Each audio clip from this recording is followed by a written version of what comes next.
নমস্কার বন্ধুরা, চলে আসলাম আজকেও একটা নতুন ভিডিও নিয়ে। এটা একটা সত্যিকারের শিক্ষণীয় বাস্তব ভিডিও। আশা করছি পুরোটাই শুনুন, ভালোই লাগবে। বেশ মোটিভেট একটা গল্প, বড় ছোট সকলেই শুনুন। চিন্তাধারা মানুষের অনেক কিছু, অনেকের অনেক রকম থাকে, কিন্তু কিছু কিছু চিন্তাধারা বদলানো দরকার ভবিষ্যতের জন্য, একটু ভালো থাকার জন্য। এক ব্যক্তি চাকরি পেয়েছে, কিন্তু যখন সে চাকরি পেয়েছিল না, তার বাবার খুব ইচ্ছে ছিল না তো কি ছেলে চাকরি করবে আর সেই গাড়িতে বাবা ছেলে একসঙ্গে ঘুরবে ফিরবে, খুব ইচ্ছে ছিল। মানে একটা গাড়ি কিনে দিয়া ছেলে যে কিনে দেবে, এ একটা শখ ছিল বাবার। কিন্তু ছেলেটা, সত্যি কথা বলতে কি, বাস্তবে পারেনি ছেলেটা। তারপরে বাবা যখন মারা যায়, ছেলেটা কিন্তু চাকরি পেয়েছিল। খুব দুঃখ একটা ব্যাপার, দুঃখজনক। ছেলেটা চাকরি পেল, অথচ বাবাটা মারা গেল। তার শখ কিন্তু মিটাতে পারল না ছেলেটা, বাপের শখটা। তারপরে পরবর্তীতে ছেলেটা যখন একটু উচ্চ পদে যাবে প্রমোশনের জন্য, তখন তার ছেলে মেয়েকে ঘুরতে নিয়ে যাওয়ার খুব ইচ্ছে ছিল। কিন্তু তবুও শত চেষ্টা করেও কিন্তু সে প্রমোশনটা আর পাচ্ছে না, কিন্তু তার শখটাও মিটাতে পারছে না।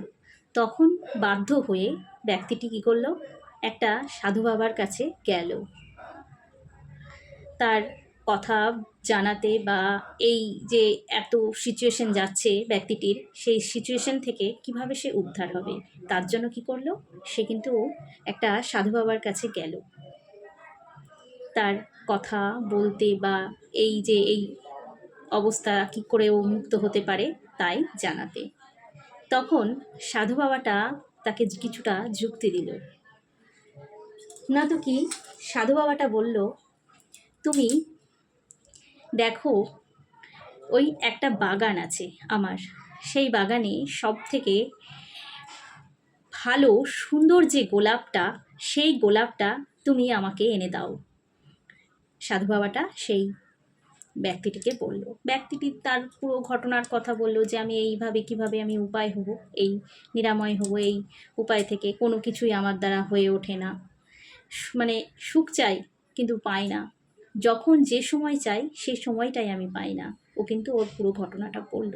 আর তারপরেই কিন্তু সাধু বাবা এই যুক্তি দিল, না তো কি, তুমি দেখো, ওই গার্ডেনে যাও, বাগানে যাও, বাগানে সব থেকে যে গোলাপটা ভালো সুন্দর, সেই গোলাপটা তুমি আমাকে এনে দাও। তখন ব্যক্তিটি বাগানের দিকে গেল। বাগানের দিকে যাওয়ার পর ও দেখছে এত, মানে গোলাপের বাগান এতটাই ভর্তি, মানে ও গোলাপগুলো দেখে মুগ্ধ হয়ে গেছে। কোনটা তুলবে ও কিন্তু স্থির করতে পারছে না, এত গোলাপ ফুটে আছে বাগানে। ও যেতে যেতে যেতে এগিয়েই যায়। তবে হ্যাঁ, তার আগে কিন্তু সাধু বাবা বলেছিল, তুমি কিন্তু পেছনে তাকাবে না, যদি এগিয়ে যাও পেছনে তাকাবে না, সামনের দিকে তাকিয়ে সামনের ফুলটা যেটা থাকবে সেইটাই কিন্তু আমার কাছে তুলে নিয়ে আসবে। তারপরে সেই শুনে ব্যক্তিটি সেই রকমই কাজ করলো অবশ্যই। তো ও কিন্তু দেখতে দেখতে দেখতে গার্ডেনটা পুরোটা ঘোরাঘুরির পর ও কিন্তু পেছনে না তাকিয়ে ও কিন্তু এগিয়ে এগিয়ে সামনের যে ফুলটা ছিল, অনেকটাই এগিয়ে গেছে, সেই ফুলটা তুলে আনলো। আর সেই ফুলটা ছিল একটা শুকনো ফুল, তবে খুব শুকনো ফুল ছিল না, আধ শুকনো যে ফুলগুলো হয় সেই ফুল টাইপের ছিল। গাছটা শুকিয়ে গেছে, খুব একটা ভালো নেই, কিন্তু আধ শুকনো ফুলটাই ও কিন্তু ও পেল। আর সেইটাই কিন্তু ও সাধু বাবাকে এনে দিল। কিন্তু যেতে যেতে কিন্তু অনেক ফুল দেখেছিল, ছোট বড় টাটকা বড় গোলাপ। কিন্তু ও এগিয়ে যেতে যেতে ওই যখন শেষ পর্যায়ে এসে পৌঁছলো না জীবনে, তখন কিন্তু একটা শুকনো ফুল তার কাছে এলো। সেই শুকনো ফুলটাই কিন্তু ও কিন্তু সাধু বাবার কাছে এনে দিল। তো সাধু বাবা সেই শুকনো ফুলটা নিল। তারপরে নেওয়ার পর তাকে বলল, দেখো, তুমি জীবনে ছোট বড় সুখ বলে কিছু হয় না, তোমার কাছে সামনে যে সুখটা আসবে না, তুমি সেটাই সন্তুষ্ট থাকো। তুমি আরও পাবার আশায় কিন্তু কখনোই এগিয়েও না, তোমার কাছে যেটা ধরা দেবে তুমি তাতেই সন্তুষ্ট থাকো। তুমি ভাবছো যে এখন আরও চাই আরও চাই, সেটা কি সম্ভব? সম্ভব নয়। তোমার কাছে যে সুখটা তোমার হয়ে তোমার কাছে ধরা দেবে সেটাই তোমার কাছে সেরা। তখন কিন্তু ব্যক্তিটি বুঝতে পারল তার ভুলটা কোথায়।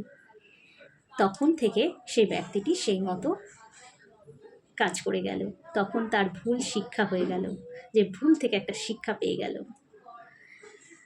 জীবনেও তাই, তোমার কাছে যেটা আছে তুমি সেটাই তোমার কাছে সুখ মনে করো। সুখ কিন্তু পাওয়ার আশায় যে আমি আরও চাই আরও চাই, এটা করো না। এটা করলে কখনোই এগোনো সম্ভব নয়। তোমার কাছে সুখ হয়ে যেটা ধরা দেবে তুমি তাতেই সন্তুষ্ট থাকো। তো জানি না আমি কতটুকু বলতে পারলাম গল্পটা। তো আশা করছি এরকম নিত্য নতুন আরও ভিডিও গল্পে নিয়ে আসার। তো কেমন লাগলো জানিও। সবাই ভালো থেকো, সুস্থ থেকো, এই কামনা করব। তো আশা করছি আজকের মতন নমস্কার।